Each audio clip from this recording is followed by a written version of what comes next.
One of those players I think is really interesting, and I don't think is a trade candidate just because of that 17.5 million price tag that he has on his contract right now.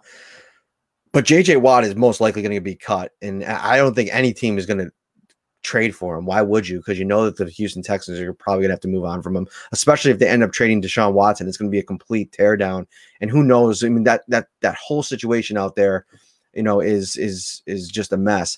And I think that JJ Watt on the free agent market becomes, especially in this climate, in this environment, with all of these dollars that are going to be tough to come by, he becomes a real viable option. And you look about some of the things that he's looking for in a franchise, and I think that it'd be really easy for him to look at the success the Bills had, wanting to maybe take a run at a playoff run. I think that he will become your number one best pass rusher, even at the advanced stage in his career. And obviously the production isn't the same that it was even 2 or 3 years ago, but he's somebody that I think completely changes the game for this defensive line. Boy, oh boy. I put something up there on the site a few days ago, and I still haven't heard the end of the comments, especially on Facebook. A lot of people commenting that. It was just kind of a breakdown. And you're right. If he gets released, it's a completely different ball game than trading for the guy and then restructuring his deal and extending him for a few years. If he's released, there's no dead cap, obviously, for the Texans, so there's their reason for doing it. They're already pressed against the cap. He wants to play for a contender. He's getting up there in age. And like you said, in terms of what he brings to the table, in terms of the type of player he is a great fit for this locker room. He's a great fit on the field for this team. And I know a lot of fans, that was the number one comment I said is, oh, he'll go play with his brothers. Maybe he does want to play with his brothers in Pittsburgh.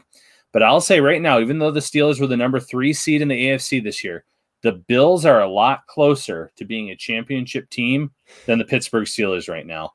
I think that Ben Roethlisberger does not have anything left in the tank for the most part. I think he'll be back next year. He's already said he'll do whatever he has to contract-wise. He wants to play one more year. If J.J. Watt is fine just playing with his brothers and he doesn't want to win a championship before the end of his career, go to Pittsburgh. Go have a great time. If you want to try to win a championship, though, in the AFC, if you want to stay in this conference, the Chiefs and the Bills right now are your top 2 teams, in my opinion. And I know we covered the Bills. There's no bias here, though. You look at that roster, and they have so many important pieces and spots with young talent, and then they have veterans mixed in as well. I truly think that the Bills would be on the table for his consideration if that is the case.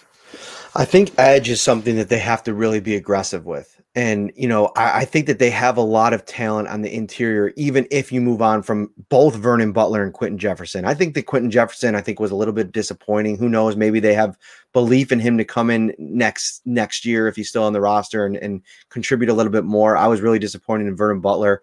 The continuity there with Eric Washington, I thought was going to play out a little bit more consistently. And I think by the end of the season, really the only 2 guys you could count on were Harrison Phillips and Ed Oliver on the interior, in that playoff run. And, I think those 2 guys in place is kind of the nucleus. And then you add probably Star Lotulelei into the mix.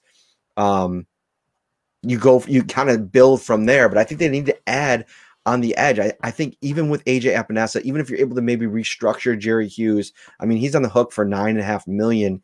And, I know that he's a huge locker room guy and coming off a really great season. And that's another conversation we can have. The pressure rate is good. He wins a lot. He forces attention, gets double teams. But if you look at the statistics on that defensive line, your leading sack getters this year, 5 apiece for Mario Addison and AJ Klein. That's just not good enough. You have to be aggressive. And I'd almost argue that as important as Matt Milano is to this defense, and I know he does a lot of things, AJ Klein was pretty good once he got comfortable. And if you were to say maybe not spend that $14 million, and we're just dipping our toes in the water of free agency, but you go put on the tape of last year and watch some of Hassan Reddick from Arizona, kind of a converted linebacker who's now kind of more of a hybrid stand-up edge rusher.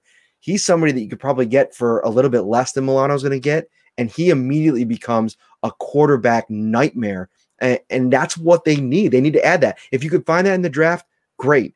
But the way that I was kind of reading Joe a little bit and talking about the options there where the Bills are drafting, I think it's a little bit of a crapshoot. And they need to bring in somebody that can be a force next year on the defensive line. And I think that'll go a long ways of helping that secondary, even if you have to go with the winner of Levi Wallace versus Dane Jackson.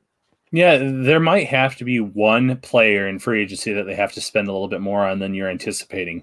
Because like you said, at number 30 in this year's draft, that is a crapshoot. It's why a team like the Patriots have not been very good drafters as of late. It's hard to find a premier talent at the end of each round and expect them to come in and contribute to these rosters. And it's going to be a challenge for Brandon Beane. But like you said, right now, we don't have any reason to doubt the guy. He's drafted pretty well. He's found some key players, some gems in every draft class to date. So you're hoping you can find some more there. But finding a difference maker at 30 at one of these positions as a rookie, I'm not sure it's going to happen. But over time, I do think this staff can develop these players, bring them along, just like we've seen them do countless times with other players from 2017, Sean McDermott's first year coaching, all the way currently to 2020 after Brendan Beane's had a few drafts here as GM.